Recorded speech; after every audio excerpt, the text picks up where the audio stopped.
magic trick you've ever seen. Not something on TV, but something you've seen done in real life by a real live magician. I want you to remember every single detail about that trick. Who helped the magician? What was the effect? What exactly did they do? Everything about it. Now, what if I told you that what you're remembering right now isn't real? It never happened.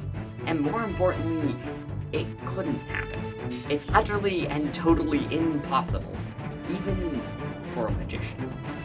My name's Josiah Gunther, and today we're exploring how magicians fool your brains by manipulating your memories. Enjoy.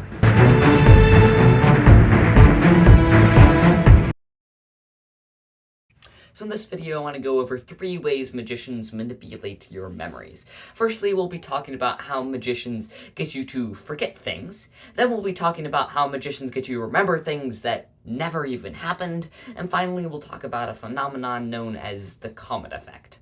And just as a quick disclaimer, the purpose of all of this is not to reveal how tricks work, but why they work, in order that you may have a greater appreciation for the art of magic. So with all of that out of the way, let's dive into forgetting things. The first way magicians manipulate your memory is by getting you to forget things, forget certain things. And this is the easiest way to manipulate your memories because, well, our brains are constantly forgetting things. We're always forgetting things. It's remembering things that's hard. We have to try to forget things. Our brains are constantly in the process of forgetting things in order that we're trying to clear out space so that there's more space for more memories that we can then forget so we can have even more memories. The hard part is getting people to actually remember things. However, that only applies when you're not paying attention. Most of the time, you're not paying attention, and so most things will slip out of your memory eventually. However, generally, when you're watching a magic trick, it's a special instance, and so you are paying attention, and so you do want to remember, and you will remember the magic trick. However, when you are watching a magic trick, there are certain moments when you're paying more attention, and moments when you're paying less attention. And it's the moments when you're paying most attention, that's the moments you're going to eventually end up remembering. That's what eventually in your brain will become the trick that happened.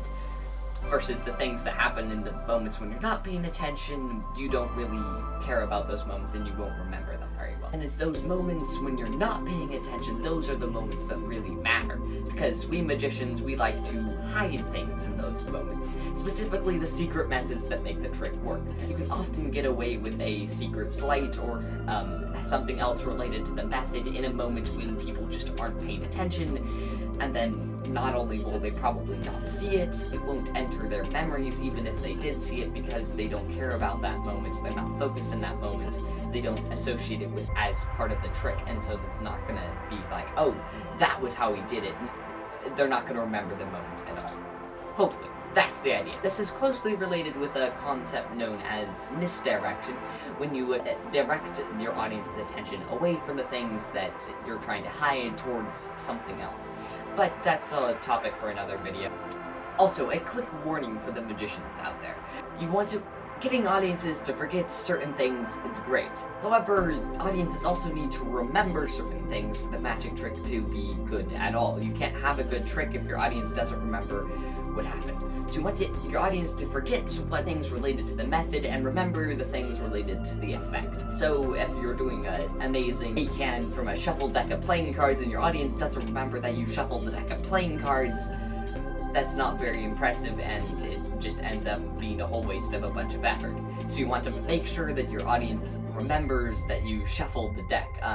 You need your audience to remember circumstances that happened around the impossible thing that make it impossible. However, you do, as I was just talking about, want them to forget the things related to the method. So that's how magicians get you to forget things that they want you to forget. But how do magicians get you to remember things that didn't even happen? The second way magicians manipulate your memories is by making you remember things that never even happened. I'd be willing to bet at least some of the things you remember about certain magic tricks you've seen never happened. And that just increases the impossibility of the effect. See, it's a very interesting phenomenon. Sometimes we can manipulate your memories into thinking that you really have seen something happen when you really didn't see it happen. You makes the trick utterly and totally impossible, making you think that we've actually shuffled the deck by repeatedly saying that I've shuffled the deck right, I've shuffled the deck right, I've shuffled the deck right. Of course, there is a certain level where this doesn't work, but if you do this subtly enough and just slowly suggest it to your spectators, and especially if you do in the form of asking questions and getting them to answer the questions themselves, affirm the thing themselves, that's when it becomes really powerful. See, here, let me give you an example. See, I've been tossing this coin around a bunch, right? And it's in my hand right now. See, I've actually implanted a false memory in your brain that I have a coin in my fist right now. I really don't have a coin in my fist right now. I never could have had a coin in my fist, and there really never has been, which is why... But you do remember that I put a coin in my fist, which is why the coin vanish is impressive. Similar thing to if I tossed a coin in the air a couple times before doing a coin vanish like this. I've conditioned your brain to remember me tossing the coin in the air, so that when I don't toss the coin in the air, you think I really have tossed the coin in the air, your eyes follow me up, and then it's vanished, and that's when your brain gets confused. People even say that the coin vanished midair, when it really didn't. The coin just never left my hand at all. Juan Tamariz, the guy who wrote The Magic Rainbow, is an absolute master at this. I once saw him do an any card at any number where he made it seem like it was done from a shuffled deck where any card could have been chosen and any number could have been chosen, when none of those things were really true. It was kind of a bit of a force, and the deck really wasn't shuffled at all.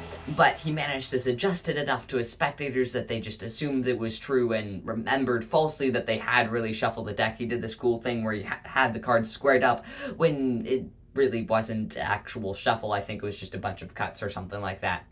So he managed to implant this false memory in his spectators' brains, which meant the trick seemed utterly and totally impossible to them. So that's how magicians implant false memories in your brains. But what gets really interesting is when spectators implant false memories in their own brains. And that's what we're talking about next. The third and final way of magicians manipulate your memories isn't even done by the magicians themselves. It's done by the spectators. See, not only will magicians implant false memories and get you to forget things, spectators will just forget things and implant their own false memories of what happened, even if it never even actually happened. This is known as the Comet Effect. I learned it from Juan Tamariz in his book, The Magic Rainbow. It is a great book, and so I don't want to take any credit for this theory or anything about it.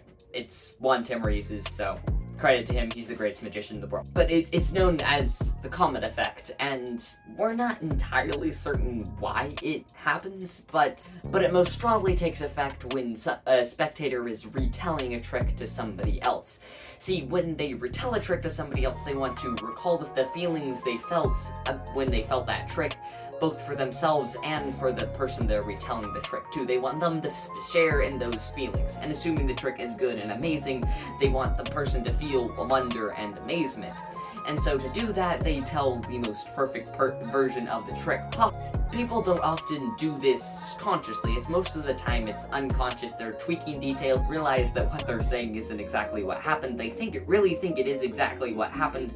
They just are so focused on recalling that feeling of wonder that they're not really paying attention to the details of exactly how the trick worked. And I don't think that's a problem. I think that's actually wonderful, and I'll talk about that more in just a moment. The fact gets even more exemplified when that person who heard the retelling retells it to somebody else. They'll tweak even more details, and the trick will get even more impossible, and the trick will get even more and more impossible from there on out, to the point where it's so impossible that no magician could actually do it, yet all of this people firmly believe that is exactly what the magician did, even though it's not at all what the magician did. And I think it's simply incredible that people will do that just naturally, that they don't need any prompting to do this, they'll do it themselves. I have experienced this effect firsthand myself. For instance, once my brother did this trick called Out of This World, and he did it for a friend, and that friend strongly believes that what Elijah did for him, he had him sort the deck by suits, not just colors. And out of this world, you normally sort the deck by colors. That friend believes that Elijah had him sort the deck completely by suits, which is utterly and totally impossible. Yet that's exactly what that person believes happened, and for them, that is really what happened. That's the reality that happened. And I think that's what we should be focusing on as magicians. We should be focusing on the realities that people remember. So we shouldn't be so focused on the exact trick in the moment that the trick in the moment lasts 1 or 2 minutes. However, the memory, if it makes a strong impression, can last them for a lifetime. And so we should be focusing on what they're going to be remembering, what they're going to be enjoying in that memory for the rest of their lives, as opposed to what they're focusing on in that exact moment. And so I think it's important for us to keep in mind how to change people's memories, how to manipulate them, how to get them to remember the important things and forget the unimportant things, the things relating to the method, and to get them just to remember the things related to the effect, because that is ultimately the important part of the trick. The important part is the trick. We want everybody to forget about the method. We want everybody to forget that the method exists at all. Ultimately, I think we should be focusing less on the method of the trick and more on the memories of the effect. That's, I think, what matters. The memories of the effect and what they're going to be, and the memories that they're going to be recalling for the rest of their lives. That's the important part of math, not the meaningless methods that make that memory happen.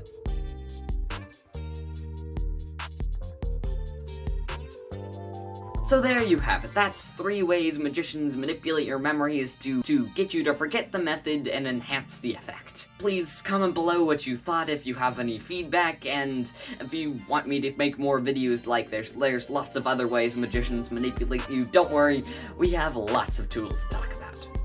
But anyway, thank you so much for watching. If you enjoyed, please subscribe. It really encourages me to keep making these videos. If you didn't enjoy, still subscribe. It doesn't cost you anything, and it really helps support get out. And till next time.